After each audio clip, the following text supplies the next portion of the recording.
Let's check in with Joseph Lindsley in Ukraine. When Ukrainians hit Russia's oil and gas infrastructure, the Biden administration condemns Ukrainians for hitting this infrastructure.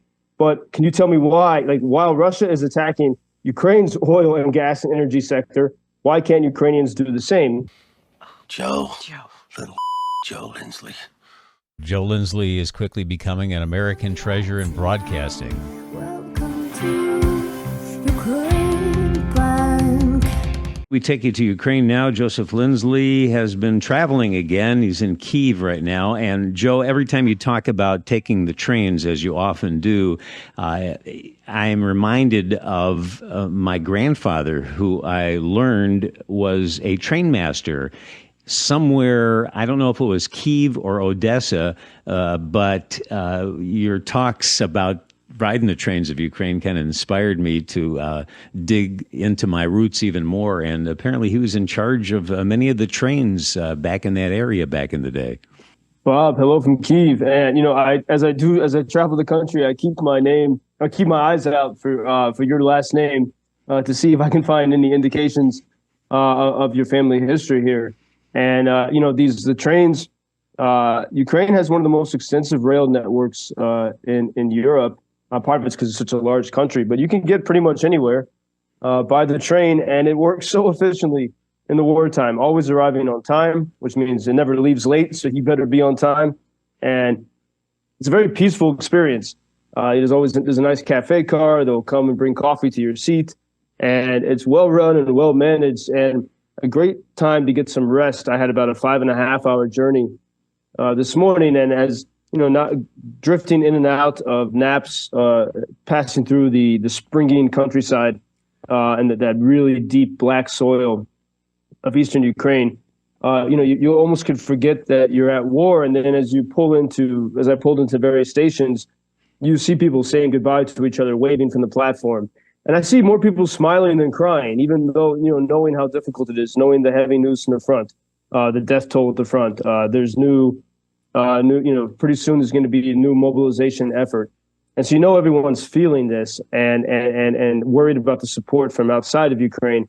But still, to see such, you know, cheerfulness as people say goodbye as you pass these platforms.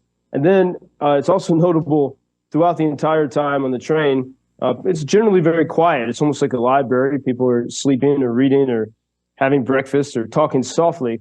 But you hear it pretty often now and then because everyone is coming from some different part of Ukraine and going to some other place. You hear the air raid alarm on everyone's phone at different times, depending on what region they are from. Sort of this constant, you know, not constant, but this little melody that interrupts the otherwise peaceful scene, and a reminder, you know, whenever you hear that some place is about to probably get attacked, or at least they're under threat. And this reminder that everyone, you know, from all across this vast country is in this together, and that fear and that awful reality of the war never leaves you. And occasionally from the train, you see, you know, places that have been bombed, or destroyed, and you know, you see that destruction. I saw burned out cars, and then I'll see like someone's garden in a little village, and you see people, you know, working their garden and planting things. And that's such a sign of, when you have to do it, but it's also a sign of optimism. You know, even though it's a very dark time, you just keep doing what you can to maintain your little corner of this country. And so the train is always always a reflective time. And I think back, you know, in days when your father was working there, I mean, you know, I could think of a scarier time traveling trains during the Soviet Union, when, you know, there was no freedom. You had to be careful what you said. And here we are in a wartime, and you can say anything. You could, people, you know, in the cafe car, you could criticize the president over a conversation. And so there is this incredible sense of freedom, even as seen there on the Ukrainian trains. There's a report today that China has been pushing for peace talks in Ukraine. What do you make of that, Joe?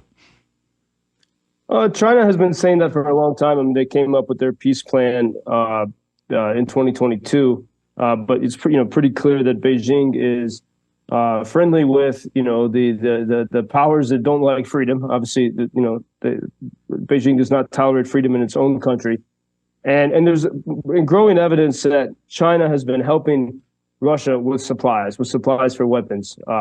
And so, there's no one really makes much of that. But I think of China calling for peace talks. But what we do see, and the increasing chatter, is some voices in the West starting to say, wait, maybe those who say they've supported Ukraine in the West really are not. And on LBC, it's a British sort of talk channel and radio station, leading British conversation.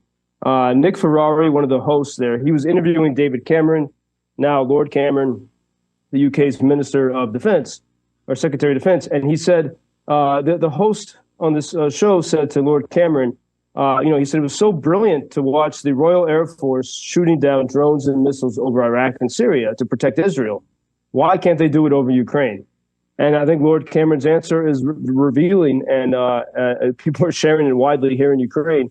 Lord Cameron said, I think the one thing you need to do to avoid is NATO troops directly engaging Russian troops. That would be a danger of escalation.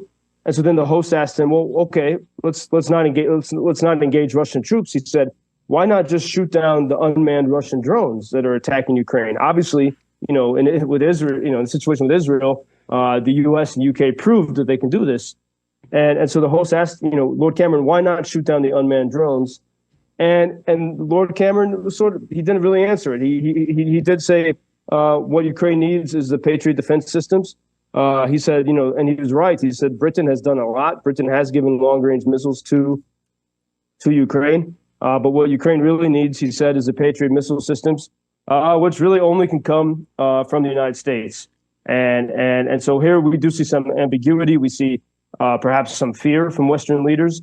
And this was also echoed in Washington a couple of days ago. Congressman Austin Scott, a Republican of Georgia, he was asking Celeste Wallander, she's Assistant Secretary of Defense in the Biden administration. Previously, she was the CEO of the U.S.-Russia Foundation, which is it kind of works with Russian dissidents, but they've been a bit quiet about Ukraine. Anyway, Congressman Scott asked the representative of the Biden administration, when Ukrainians hit Russia's oil and gas infrastructure, the Biden administration condemns Ukrainians for hitting this infrastructure. But can you tell me why? Like, while Russia is attacking Ukraine's oil and gas and energy sector, why can't Ukrainians do the same? And Celeste Wallander, Undersecretary of Defense, said, because we oppose the targeting of civilian targets. And the congressman pushed her back. He said, but these Russian oil facilities are owned by oligarchs who are controlled by Putin. And the Undersecretary of Defense essentially said, yes, we know that, but we still don't approve of this. And the congressman said, well, it seems to me that in a war, if you're being punched, you have to be able to punch back. And he just said, it makes sense to me that we should be able to destroy these things. And that was where the conversation left off. And so this is the debate for the West. Can Ukraine really fight back, or can it only fight with a hand behind its back? And the debate continues. Joseph Lindsley in Kyiv today. Joe, when you're on the lookout for my name anywhere in the area there, be aware it could be something like Sirota or a variation on Sirott. So just so you know. I will look for all variations. Until tomorrow, Bob. Thank you for introducing Ukraine on your social media pages. That's very important that much more people can get more information about the situation here and how everybody can help Ukraine to stay stronger and to save all the world. Что он сказал? Well, which side are you on? На чьей ты стороне? Come on now. Oh, which side are you on? На чьей ты стороне? Ебать.